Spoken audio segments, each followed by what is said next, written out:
देखो last time हम screw lines के बीच का डिस्टेंस कैसे निकालना है हम ये कर रहे थे और मैंने तुम्हें इसके 3 सम करने को दिए थे, है ना।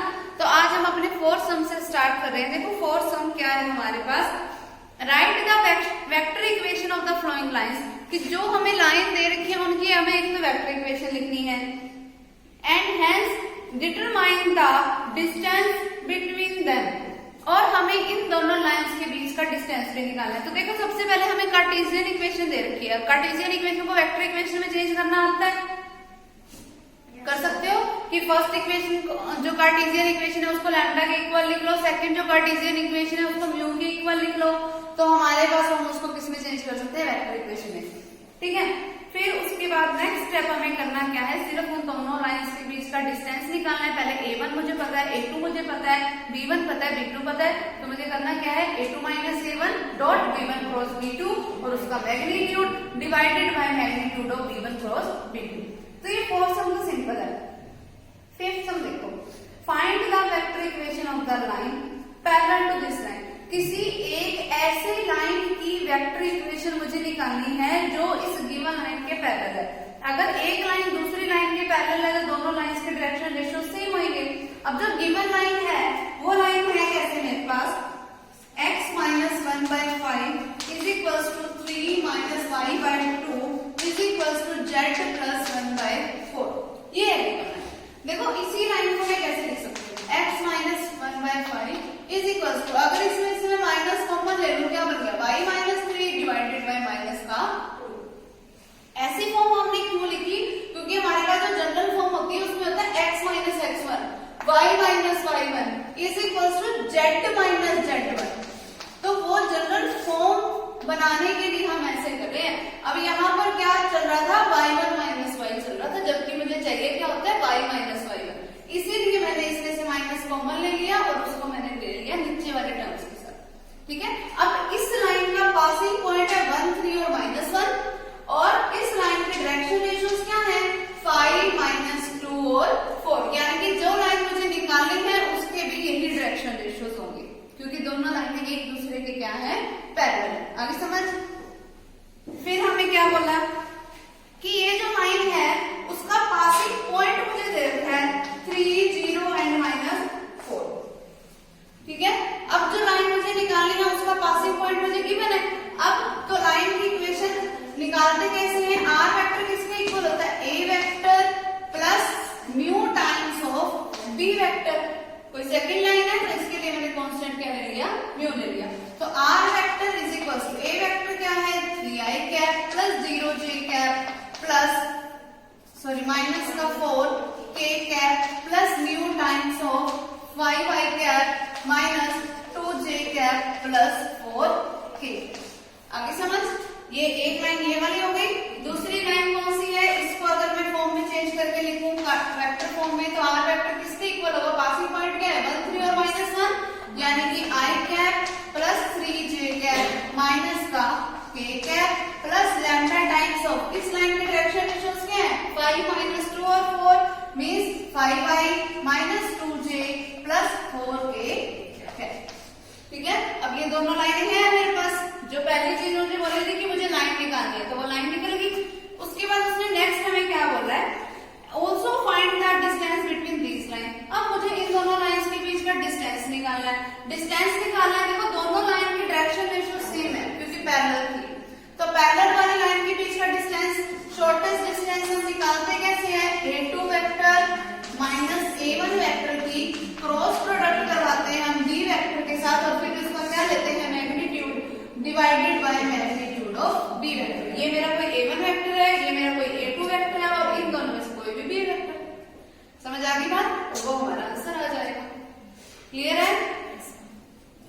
साथ में यूनिट्स लगाना मत भूलना बस, क्योंकि डिस्टेंस है ये हमारे पास। फिर 6th सम देखो, फाइंड द शॉर्टेस्ट डिस्टेंस। अब मुझे शॉर्टेस्ट डिस्टेंस भी निकालना है and vector equation of the line of shortest distance, कि जो ना दो लाइनें हैं हमारे पास ये इस तरीके से, एक कोई लाइन ये है, एक कोई लाइन ये है। एक तो मुझे इन दोनों लाइनों का शॉर्टेस्ट डिस्टेंस निकालना है। मान लो ये है शॉर्टेस्ट डिस्टेंस इनका, इन दोनों लाइनों का। एक तो मुझे ये डिस्टेंस निकालना है, ये P, ये कोई क्यों ले लिया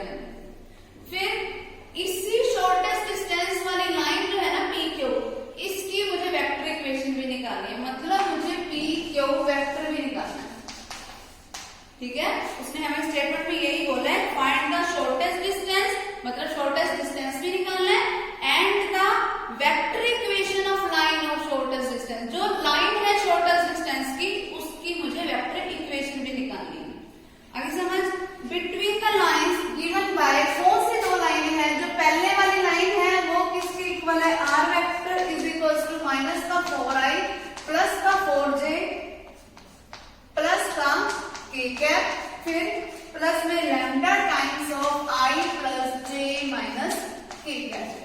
फिर सेकंड क्या है, माइनस का 3i माइनस का 8j माइनस का 3k cap plus new times of 2i plus 3j plus 3k cap. ठीक है, ये है हमारे पास लाइन। अब देखो, अगर मुझे इन दोनों लाइन का शॉर्टेस्ट डिस्टेंस निकालना है, मतलब मुझे पी क्यू लाइन निकालनी है ना। अब देखो, पी क्यू लाइन है कैसी, जो इस ए बी लाइन के परपेंडिकुलर है, ठीक है, और ये वाली लाइन है कैसी, पी क्यू लाइन ऐसी भी है जो इस सी डी लाइन के परपेंडिकुलर है। मुझे नहीं पता पी क्यू लाइन के डायरेक्शन रेशियोज क्या है, नहीं पता मुझे पी क्यू लाइन के कोई डायरेक्शन रेशियोज क्या है या उसका क्या पासिंग पॉइंट्स वगैरह, कुछ भी नहीं पता मुझे। ठीक है, मुझे तो सिर्फ इतनी बात पता है कि पी क्यू लाइन इस लाइन के परपेंडिकुलर है, और मुझे एक चीज और पता है कि P Q line C D line के भी परपेंडिकुलर है, क्योंकि मैंने बताया था ना कल भी कि शॉर्टेस्ट डिस्टेंस हम निकालते कैसे हैं, लाइन को एक परपेंडिकुलर लेके, कोई एक सीधी लाइन लेके। सिर्फ इतनी बातें पता है। और एक चीज हमें और पता है कि ये जो पी वाला पॉइंट है ना, वो इस ए बी लाइन के ऊपर है, मतलब पी पॉइंट इस ए बी लाइन की इक्वेशन को भी सेटिस्फाई करता होगा। फिर क्यू वाला पॉइंट जो है वो इस सी डी लाइन के ऊपर है, तो इसका मतलब क्यू पॉइंट भी सी डी लाइन की इक्वेशन को सेटिस्फाई करता होगा। आ रही बात समझ? तो देखो, ये जो हमारे पास ए बी लाइन है, मान लो ये वाली लाइन कोई ए बी है और ये वाली लाइन कोई सी डी है, तो इस ए बी लाइन को तुम और कैसे लिख सकते हो, अगर मैं इसके आई जे के वाले कोफिशिएंट्स को एक साथ करूं, तो आर वेक्टर को मैं क्या लिख सकती हूँ, माइनस का 4 प्लस का लैम्डा इंटू में आई कैप। ठीक है, फिर 4 प्लस लैम्डा इंटू में जे कैप प्लस 1 माइनस में लैम्डा इंटू में के कैप। ऐसे लिख सकती हूँ। सीधी लाइन के लिए मैं क्या लिख सकती हूँ, that R vector is equal to minus का 3 प्लस का 2 म्यू इंटू में आई कैप, फिर माइनस का 8 प्लस का 3 म्यू इंटू में जे कैप प्लस माइनस का 3 प्लस का 3 म्यू इंटू में के कैप। ए बी और सी डी दोनों लाइन लिख ली। अब देखो, क्योंकि पी पॉइंट इस लाइन के ऊपर था, तो लैम्डा की किसी वैल्यू के लिए पी पॉइंट इसकी इक्वेशन को सेटिस्फाई करेगा।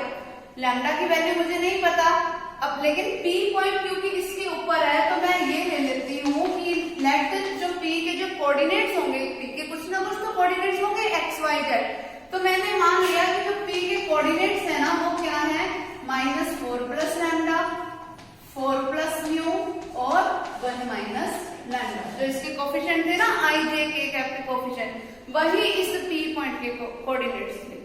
क्योंकि लैम्डा की वैल्यू देखो हर एक पॉइंट के लिए अलग अलग होगी, लैम्डा की वैल्यू हर एक जगह के लिए अलग अलग होगी। अगर मान लैम्डा की वैल्यू 1 पुट कर दूं मैं, तो यहाँ पर कोई अलग पॉइंट मिल सकता है मुझे, 2 पुट करूंगी तो यहाँ कोई अलग मिल सकता है, मतलब लैम्डा की किसी वैल्यू के लिए मुझे कोई पी पॉइंट मिल जाएगा। ठीक है, वही मुझे लैम्डा निकालना है ताकि मुझे वो एग्जैक्टली कोई पी पॉइंट मिल जाए। ठीक है, तो ये मेरा हो गया कोई पी पॉइंट। सेम उसी तरीके से क्यू पॉइंट मेरा क्या हो जाएगा, माइनस का 3 प्लस का 2 म्यू, फिर माइनस का 8 प्लस का 3 म्यू, माइनस का 3 प्लस का 3। ये मेरा कोई क्यू पॉइंट हो गया। अब देखो, तुम्हें मैंने अभी बोला कि ए बी लाइन जो है वो परपेंडिकुलर है पी क्यू के। अगर दो लाइन के ऊपर मैं परपेंडिकुलर का रूल लगाना चाहूँ, तो मुझे पी क्यू लाइन की डायरेक्शन रेशियो पता होनी चाहिए, ए बी लाइन की डायरेक्शन रेशियो पता होनी चाहिए, और उनकी डॉट प्रोडक्ट किसके इक्वल होगी, 0 के, क्योंकि दोनों लाइनें एक दूसरे के परपेंडिकुलर है। तो पहले तो मैं पी क्यू लाइन की डायरेक्शन रेशियो निकाल दूं। डायरेक्शन रेशियो किसी पी क्यू वेक्टर के निकलेंगे कैसे, कि टर्मिनल में से इनिशियल पॉइंट को माइनस करो, क्यू पॉइंट पता है उसमें से इनिशियल पॉइंट को माइनस कर दो, मतलब -3 प्लस 2 म्यू में से मैं इसको माइनस करूं, माइनस का 3, जब मैं इसको माइनस करने लगूंगी तो 4 किसका हो जाएगा, प्लस का, 4 माइनस 3 क्या बचा, 1। फिर ये तो प्लस का ही है, 2 म्यू में से मुझे माइनस करना है लैम्डा,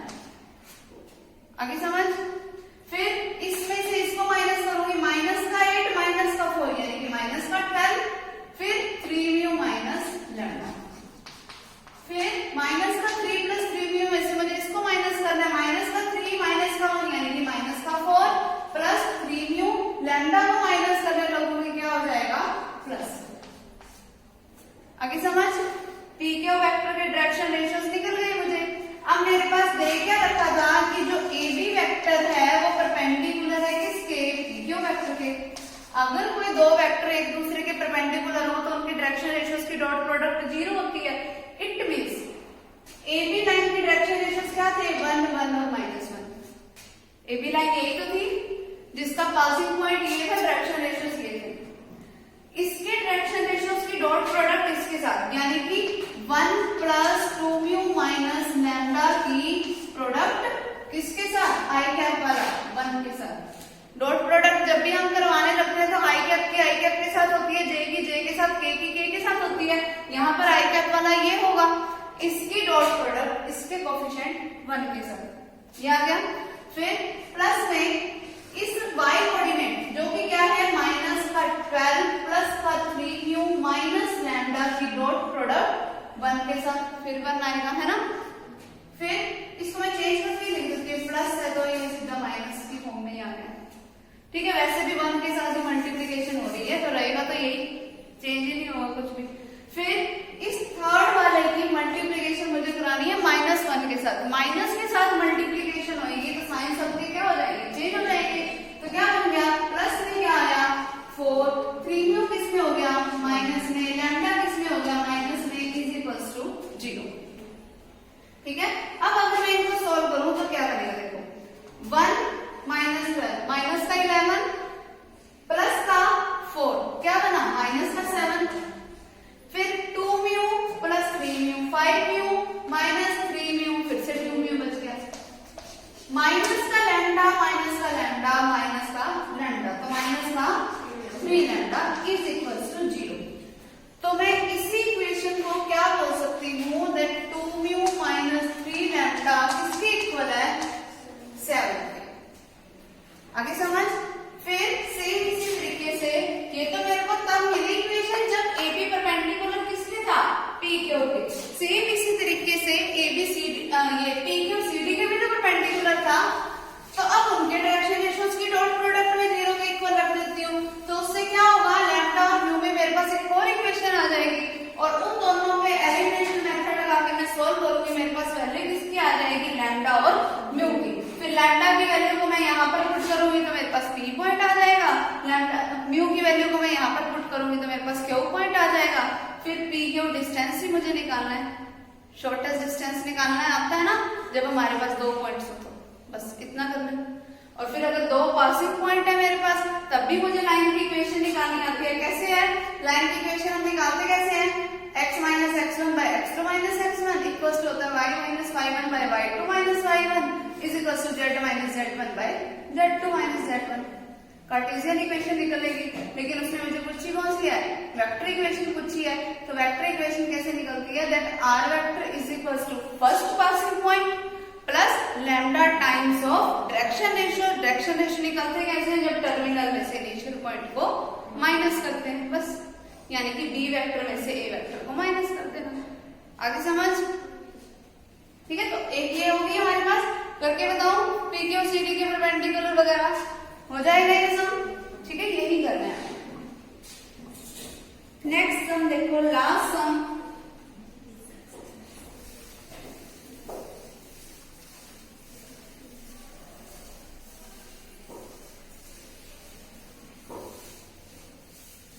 बस इसमें पहले PQ निकाल लेना, फिर P और Q के बीच में डिस्टेंस फॉर्मूला लगा लेना, शॉर्टेस्ट डिस्टेंस आ जाएगा, ठीक है। 7th सम देखो, find the shortest distance and Cartesian equation of the line of shortest distance. अब मुझे कार्टेशियन इक्वेशन निकालनी है। पिछले वाले में मैंने तुम्हें वेक्टर इक्वेशन के लिए बताया, बस इसमें कार्टेशियन इक्वेशन है, बिल्कुल सेम वही सम है, ठीक है। बस इसमें हमारे पास जो पासिंग पॉइंट है देखो क्या है, x/2 = y - 3 = z/1। अगर मैं इसके पासिंग पॉइंट और अगर इसके डायरेक्शन रेशियोज की बात करूं, इसको मैं क्या लिख सकती हूँ, x - 0/2, यानी कि इसका फर्स्ट पासिंग पॉइंट है 0, y - 0 डिवाइडेड बाय -3 z - 0/1, यानी कि इसके लिए जो A1 वेक्टर है वो है 0i + 0j + 0k, और जो इसके डायरेक्शन रेशियोज है वो है 2 - 3 और 1। आगे समझ। फिर जो सेकंड वाली लाइन है उसमें क्या है, x - 2/3 y - 1/- का 5 बाय 2, जिसको मैं लिख कैसे सकती हूँ, इस प्लस के 2 को माइनस और माइनस का 2 लिख सकती हूँ मैं। तो इसका पासिंग पॉइंट क्या हो गया, 2, 1 एंड माइनस, ठीक है। और इसी के डायरेक्शन रेशियोज क्या है, 3, -5 और, ठीक है। तो अब मेरे पास वो दोनों लाइंस की इक्वेशन आ गई। अब मुझे सिर्फ क्या करना है, निकालेंगे कैसे, बिल्कुल वैसे ही तरीके से, क्योंकि P पॉइंट इस वाली लाइन के ऊपर लाइन कर रहा है तो इसकी इक्वेशन को भी सेटिस्फाई करेगा। तो पहले इसको चेंज कर लो। चेंज कैसे करना आता है तुम्हें, जैसे इस वाले को अगर मैं वेक्टर फॉर्म में लिखना चाहूँ तो R वेक्टर किसके इक्वल होगा, पहले तो आएगा पासिंग पॉइंट, 0, 0 है, लिखने की जरूरत ही नहीं है। फिर उसको मैं क्या लिख सकती हूँ, लैम्डा टाइम्स ऑफ, क्या बनेगा मेरे पास, इसके डायरेक्शन रेशियोज, लैम्डा की इन सबके साथ मल्टीप्लिकेशन कराओगे तो क्या बनेगा, 2 लैम्डा आई कैप, लैम्डा की इसके साथ मल्टीप्लिकेशन कराओगे माइनस का 3 लैम्डा जे कैप प्लस का लैम्डा ए कैप। ये मेरे पास ये वाला आर वेक्टर आ गया, यानी कि कोई ए बी लाइन की इक्वेशन होगी। इसका मतलब पी के कोऑर्डिनेट्स क्या होंगे, 2 लैम्डा माइनस 3 लैम्डा और लैम्डा, ठीक है। फिर सेम उसी तरीके से मैं क्यू वगैरह भी निकाल लेती हूँ। पहले मुझे आर वेक्टर निकालना पड़ेगा, यानी कि सीडी लाइन के लिए। वो मैं कैसे निकालूंगी, देखो पहले पासिंग पॉइंट लिखेंगे हम, 2, 1 और माइनस का 2, 2y प्लस का जे कैप माइनस का 2 के cap plus mu times of, अब डायरेक्शन रेशियो लिख दो, 3i माइनस का 5j प्लस का 2 के कैप। अब बस सिंपली इनको इकट्ठा कर दो, वो मेरे पास क्यू के कोऑर्डिनेट्स हो जाएंगे। फिर पी के पता है हमारे पास क्यू के कोऑर्डिनेट्स होंगे। फिर हमारे को क्या पता है, पी क्यू वेक्टर निकालना पड़ेगा। पी क्यू वेक्टर कैसे निकलेगा हमारे पास, कि क्यू वाले में से माइनस कर देंगे हम पी वाले को, फिर पी क्यू की डॉट प्रोडक्ट इस ए बी वाली लाइन के डायरेक्शन रेशियोज के साथ 0 के इक्वल रख देना। फिर पी क्यू की डॉट प्रोडक्ट इस सी डी लाइन के डायरेक्शन रेशियोज के साथ मैं 0 के इक्वल रख दूंगी। सोल्व करोगे वैल्यू किसकी आ जाएगी, लैम्डा और म्यू की। लैम्डा की वैल्यू को यहाँ पर पुट कर देना, पी पॉइंट आ जाएगा। म्यू की वैल्यू को यहाँ पर पुट कर देना, क्यू पॉइंट आ जाएगा। फिर 2 पॉइंट्स पासिंग पॉइंट्स मुझे पता है। फिर मुझे सिर्फ कार्टेशियन इक्वेशन निकालनी है। वो तरीका क्या होता है, x minus x1 by x2 minus x1 is equals to y minus y1 by y2 minus y1 is equals to z minus z1 by z2 minus z1, ठीक है। यहाँ पर p पॉइंट और यहाँ पर q पॉइंट, आगे समझ। बस ये कार्टेशियन इक्वेशन निकल गई। क्योंकि p और q पता है तो उनके बीच का शॉर्टेस्ट डिस्टेंस भी निकालना आता है तुम्हें। कोई भी दो लाइंस के बीच का under the root of x2 minus x1 का whole square plus y2 minus y1 का whole square plus z2 minus z1 का होल स्क्वायर, ठीक है। और ये एक्सरसाइज हमारी कंप्लीट हो गई। नेक्स्ट टाइम हम अपनी नेक्स्ट एक्सरसाइज करेंगे कोप्लेनरिटी के बारे में।